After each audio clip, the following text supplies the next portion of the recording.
फिर उसका लड़का जवान हुआ, वो राजा बन गया।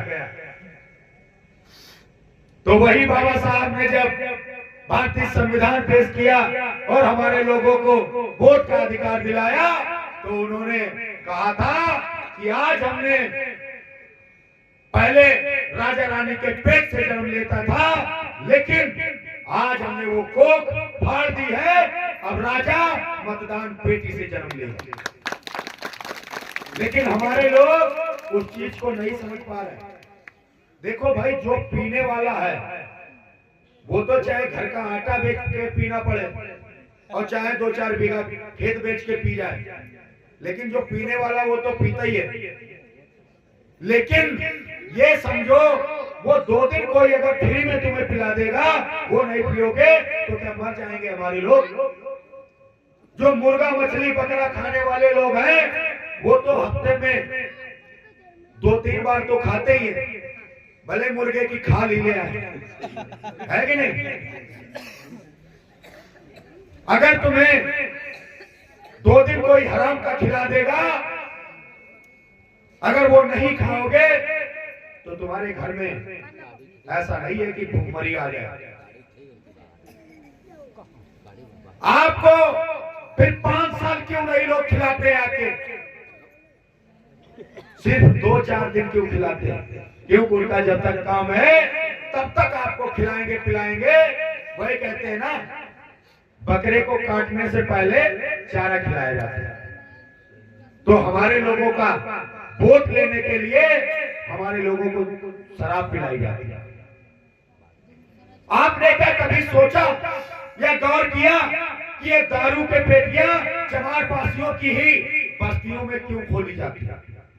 कभी आपने देखा लंबरदार की बस्ती में दारू के पेटी खोल के बांटी जा रही है? कभी देखा है?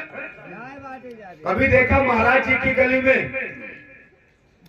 कहीं पे दारू की पेटी खोल के बांटी जा रही हो? नहीं, सिर्फ तुम्हें समझते हैं कि तुम्हारी औकात क्या है।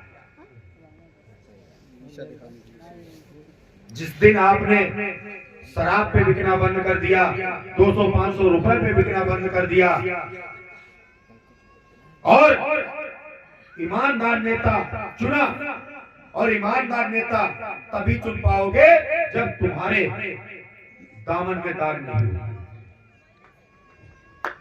अगर आपको ईमानदार नेता चाहिए तो आपको पहले ईमानदारी दिखानी पड़ेगी। अगर आपको उससे सही काम करवाना है तो पहले आपको बिना पैसे के और बिना लालच के उसको वोट करना होगा। अगर कोई 20 लाख 50 लाख खर्च करके प्रधान बनेगा तो भैया वो पहले सूद समेत अपना निकालेगा, उसके बाद में अगली प्रधानी के चुनाव की तैयारी के लिए निकालेगा, और बचेगा थोड़ा बहुत, उससे काम होगा। होता ऐसा नहीं होता। तो इन चीजों को समझिए। एक बार आप बिना पैसा लेकर के वोट करके देखिए। और ये भी नहीं है कि हम जा रहे हैं फलाने के साथ, दूसरे जा रहे हैं फलाने के साथ। आप एक गांव में एक मुखिया चुनिए कि जो भी बात करनी है इनसे करो। ये जहां कहेंगे हम सब लोग वोट वहीं दे देंगे। और वो भी ऐसा भी नहीं होना चाहिए कि वो किसी के तलवे चाटने वाला हो, किसी का गोबर उठाने वाला हो, किसी का जूते साफ करने वाला हो। ऐसा भी नहीं होना चाहिए। ईमानदार, पढ़ा लिखा और समाज में काम करने वाला होना चाहिए। आप उसको मुखिया बनाइए और उससे आप अपनी समस्याएं रखिए कि भैया इस बार अगर प्रधान कोई भी बने, ये वाली सड़क बननी चाहिए। आप जहां बताएंगे हम वोट करेंगे, तभी तो काम होगा।